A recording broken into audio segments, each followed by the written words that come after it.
Okay, Henry Tate Holcomb asks, how would you fix the U.S. Air Force with all the issues after the F-35? Well, first of all, I'd scrap the F-35. I put the money into some F-22s. I put the rest of the money into upgrading A-10s and new avionics on F-16s and F-15s. These are super airplanes. I put a lot of money into unmanned aerial vehicles, unmanned aerial combat vehicles. But the way you fix the Air Force is pretty simple. You can fix the Air Force at the same time as you fix the Army, the Navy, the Air Force, and Marines. Is the single thing you could do to fix this, and fix it quickly, is pretty simple, and that's get rid of cost-plus contracts. Right? The reason the F-35 is such a boondoggle, the reason it costs so much money and doesn't work, is because it's based on a cost-plus system. I think that's where the future is. You know, the cost-plus system is set up in such a way that, well, it's cost-plus, right? So what happens in a cost-plus system? The more time they spend running up the cost, the more money they make. They have no incentive to come in on time. They have no incentive to provide a superior product.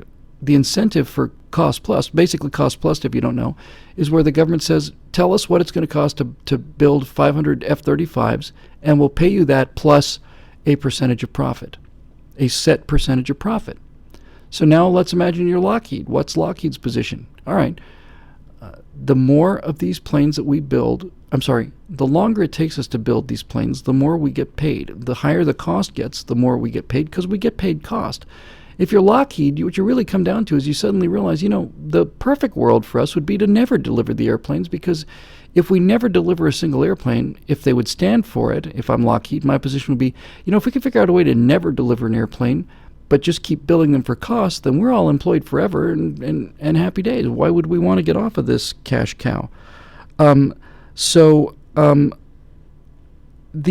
answer is to get rid of cost plus and go back to what worked so well when we were really breaking records every day out in the Mojave, which is competitive, flat rate competitive contracts for what we wanted with fly-offs. And we'd basically say, hey, you know what, kids?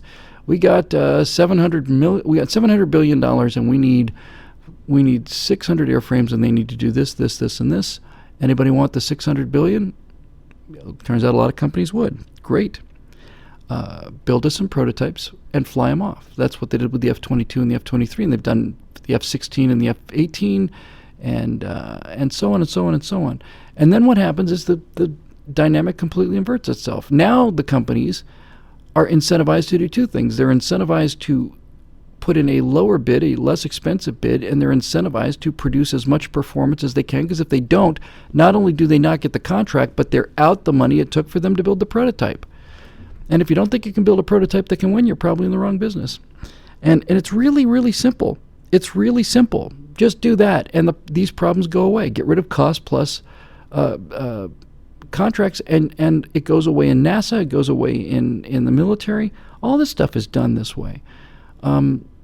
So ask yourself where the incentive is. I don't know if I've ever mentioned this on the show before, but my apartment overlooks the 405 freeway, which is the busiest stretch of road in the world in terms of miles, cars traveled per hour.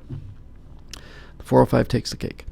And they've been renovating the 405 since 2008 with stimulus money, and it's still not finished. And why would it be? You'll drive down the 405 and you'll see two people working on a stretch that's 15 miles long or 6 miles long. And because they're working, they've choked off a lane or two, and everybody's backed up, and everybody's losing an hour. You got millions of people losing hours of work every day. That's significant loss in productivity, but they don't care. Why would they care? They've got a sum of money, and the longer they keep people on the job, the longer these union guys are working. So needless to say, they're not in any hurry to finish the 405. Needless to say, while it was supposed to have been done in 2011, let's stretch it out to 15, 16, 17, 18. Why not? We keep employing our people. The money keeps coming. Of course that's their incentive. People, we just need to understand how incentive works. We're not idiots. We know how it works. That's why the government and the unions are in these iron kind of triangle deals.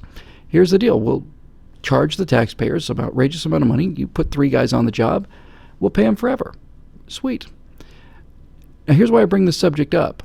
There was one exception in the contract to this, and that exception was this.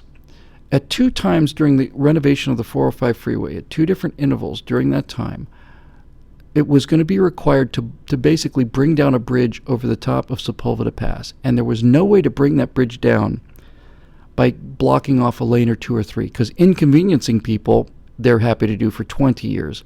But stopping traffic on the most traveled road in the world is not something that they would do, because people would rise up with pitchforks if they shut the 405 down for weeks. And so what's so interesting to me about the 405 construction project is this.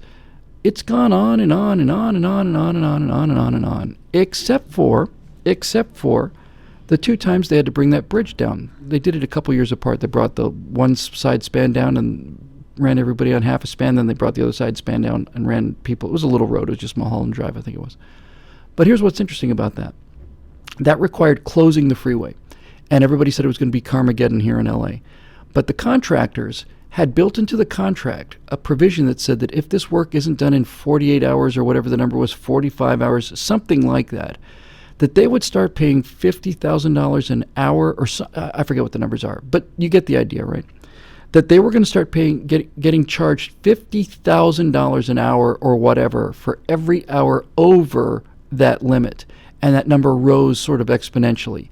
So they had some incentive to get the work done, and guess what? Those bridges were down and cleared in about 2/3 of the time that had been allocated for them, because suddenly now you have incentive to get the job done instead of to keep the job going forever. So that's what I do about the Air Force. That's what I do about all the government things. I just incentivize the things that need to be incentivized. I'd have competition, and I'd have people competing for the government money, and the competition would include not only a price but time guarantees. And if you don't do it on time, then you start getting fined. And you'd be amazed how easy this works, really. It's actually incredibly easy. And